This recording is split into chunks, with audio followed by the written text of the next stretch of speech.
dendrites. Okay? Dendrites comes from the word dendron. Okay? When you hear the word dendron, it means tree branches. That is why the study of trees is called dendrology.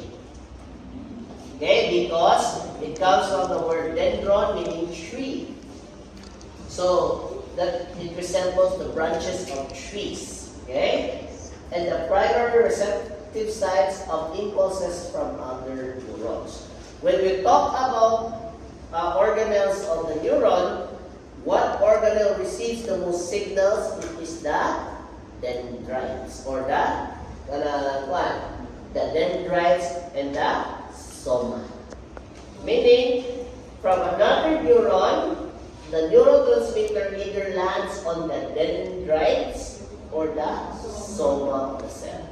Okay? Now, what happens if it lands on an axon? What happens if it lands on an axon? Nothing happens because the axons do not have receptors or neurotransmitters. One that has the most receptors for neurotransmitters is either the soma or the dendrites. But between the two, the dendrites is the most sensitive to neurotransmitter. Meaning it can pick up a lot more neurotransmitter compared to the body. Okay? So the amount of dendrites varies depending on the neuron. Okay? So, okay. Okay, so before we go further, action potentials are generated at the axon hillock. We all know that, right? An action potential travels along the axon at a speed that varies from 0.5 meters per second to 120 meters per second.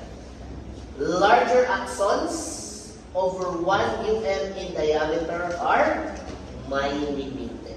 Do you know what myelination is? Do you know what myelination is? Diba? So when we go back to your one, when we go back to your neurons, diba? You can see that the axon or the processes of the neurons are broken down into segments. Right? Broken down siya into segments. Those segments are the myelinations. Okay? Huh? Yes, in a way, it protects the axons, but the most important function of the myelination is that they insulate the axon. What does insulate mean? Meaning, they increase the movement of electrical impulses through them. What's that called?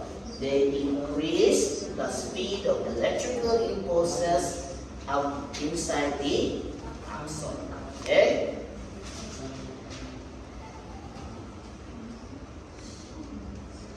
So, myelination is very important. By the way, do you know what myelination is made of? It's made up of fats and cholesterol. That is why your white matter or your tuslubua is very delicious because it is actually the myelinations of the neurons of the egg. Okay, lamig kayo doon. Right?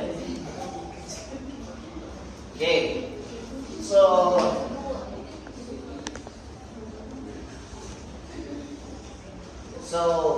over 1 UM in diameter are myelinated in both the CNS and VNS, while axons less than 1 UM in diameter are not myelinated.